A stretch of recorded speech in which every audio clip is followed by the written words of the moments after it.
नमस्कार, एक बार फिर से स्वागत है बिहार की 10 बड़ी खबरों में। रोजाना बिहार की खबरों को देखने के लिए चैनल को सब्सक्राइब कर लें। चलिए शुरू करते हैं आज की पहली बड़ी खबर। बिहार में 95,000 शिक्षकों की जाएगी नौकरी। के पाठक के विभाग ने जारी किया आदेश। जब बिहार के करीब 95,000 गेस्ट टीचर की नौकरी जाने वाली है। के पाठक के निर्देश पर शिक्षा विभाग ने राज्य के सभी अतिथि शिक्षकों को हटाने का समय निर्धारित कर दिया है। इसको लेकर विभाग माध्यमिक शिक्षा निदेशालय कन्हैया प्रसाद श्रीवास्तव ने पत्र जारी कर सभी जिला शिक्षा पदाधिकारियों को दिया है। दरअसल आपको बता दें, बिहार में फिलहाल कक्षा 9वीं और 10वीं के लिए 37,847 और कक्षा 11वीं और 12वीं के लिए छात्राओं को पढ़ाने के लिए 56,891 अतिथि शिक्षकों की सेवा सरकार द्वारा ली जा रही थी। बिहार में शिक्षक बहाली की प्रक्रिया संपन्न होने तक शिक्षा विभाग ने राज्य भर में कुल 94,738 गेस्ट टीचर को मानदेय के आधार पर नियुक्त किया गया था। अब जब राज्य में बड़ी संख्या में शिक्षकों की बहाली हो गई है और अभी और शिक्षक बहाल किए जाने हैं, तो शिक्षा विभाग ने राज्य से विभिन्न स्कूलों में तैनात अतिथि शिक्षकों को हटाने का फैसला लिया है। शिक्षा विभाग ने SC/SK के पाठक के निर्देश पर माध्यमिक शिक्षा निदेशक कन्हैया प्रसाद ने पत्र जारी कर सभी जिलों के DO को गेस्ट टीचर को हटाने का निर्देश जारी कर दिया है। चिराग पासवान ने जारी की सभी 5 प्रत्याशियों की लिस्ट।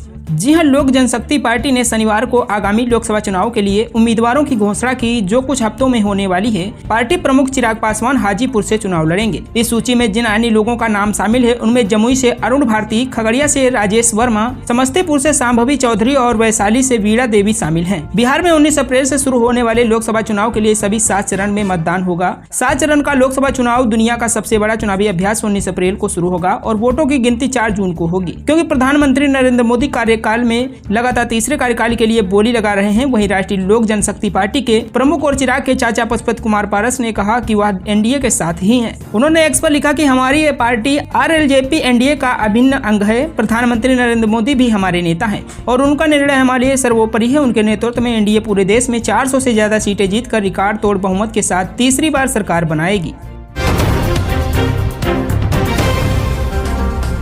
माइक्रो फाइनेंस के नाम पर धोखाधड़ी, महिलाओं से ठगे 3 करोड़, लोन किस्त की नोटिस से खुला घपले का राज। जब बिहार के मुजफ्फरपुर जिले के चकना गांव की 200 से अधिक महिलाओं से 3 करोड़ की ठगी का मामला सामने आया है। इन महिलाओं का खाता खोल लोन स्वीकृत कराया गया और करोड़ों रुपए की ठगी की गई। इसकी जानकारी होने के बाद महिलाओं का सब्र टूट गया। शुक्रवार को इन महिलाओं ने 3 माइक्रो फाइनेंसिंग कंपनी के रिकवरी एजेंट को बंधक बनाकर जमकर हंगामा किया। इतनी बड़ी राशि के गबन से महिलाओं का बुरा हाल है। हंगामा कर रही महिलाओं ने आरोप लगाया है कि 1 दर्जन से अधिक माइक्रो फाइनेंस कंपनी CSP संचालक तथा कथित एजेंट की मिलीभगत से गांव की 205 महिलाओं के नाम पर लोन स्वीकृत करवाकर करीब 3 करोड़ से अधिक की धोखाधड़ी की गई है। ऋण की किस्त वसूली के लिए आए 3 माइक्रो फाइनेंस कंपनी के रिकवरी एजेंट को महिलाओं ने घेर लिया। उनसे पूछताछ करने पर मामले की जानकारी हुई। उसके बाद तीनों को महिलाओं ने बंधक बना लिया। करीब 3 घंटे तक हंगामा व विवाद हुआ।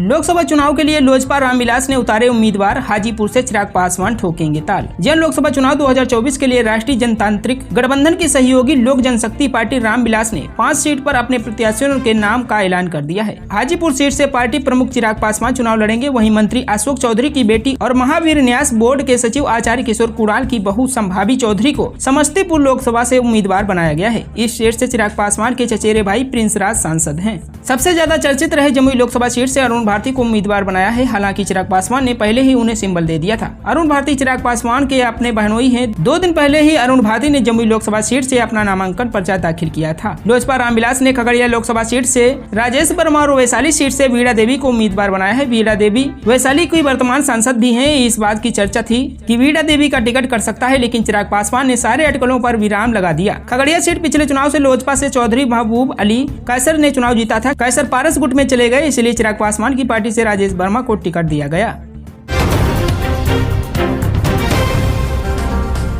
आज घोषित होंगे बिहार बोर्ड 10वीं के नतीजे, 4 स्टेप्स में कर सकेंगे चेक। जब बिहार बोर्ड मैट्रिक रिजल्ट 2024 घोषित होने की घड़ी नजदीक आ गई है। बिहार बोर्ड की ओर से आज रविवार को 10वीं परीक्षा 2024 के नतीजे जारी किए जाएंगे। बिहार बोर्ड के अध्यक्ष आनंद किशोर ने 23 मार्च को जानकारी दी थी कि मैट्रिक रिजल्ट 31 मार्च 2024 को घोषित किए जाएंगे।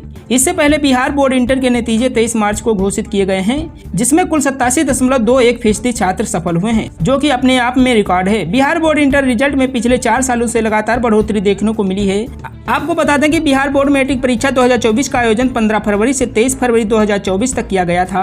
बिहार बोर्ड मैट्रिक परीक्षा में 16 लाख से ज्यादा छात्रों ने भाग लिया था। बिहार बोर्ड मैट्रिक परीक्षा 2 पालियों में पहली शिफ्ट की परीक्षा सुबह 9:30 बजे से दोपहर 12:45 तक, दूसरी शिफ्ट की परीक्षा दोपहर 2 बजे से शाम 5:15 तक हुई थी। कुल 1548 परीक्षा केंद्रों में परीक्षा हुई थी। आयकर विभाग के नोटिस पर फूटा कांग्रेस का गुस्सा, भाजपा पर लगाया कानून का उल्लंघन करने का आरोप। जिन लोकसभा चुनाव से पहले आयकर विभाग ने पिछले वर्षों के कर रिटर्न विसंगतियों के लिए कांग्रेस को 1823.8 करोड़ रुपए का नया नोटिस थमाया है। आयकर विभाग के इस नोटिस पर कांग्रेस नेताओं ने प्रतिक्रिया दी है। इस पर कांग्रेस ने भाजपा सरकार पर सत्ता का दुरुपयोग और कानून का उल्लंघन करने का आरोप भी लगाया है। आयकर विभाग के नोटिस पर कर्नाटक के उप मुख्यमंत्री DK शिवकुमार ने कहा, देश में लोकतंत्र है, कानून है। भाजपा सरकार अधिकारियों को निर्देश देकर इस तरह की कार्रवाई कर रही है। वे विपक्ष पर निशाना साध रहे हैं। इसका मतलब यह है कि वे कांग्रेस और इंडी गठबंधन से डर रहे हैं। इंडी गठबंधन NDA को हराने वाली है। भाजपा इस कमजोरी को समझ चुकी है। उन्हें मालूम हो कि भाजपा चुनाव हारने वाली है, इसलिए वह डर पैदा करने की कोशिश कर रही है।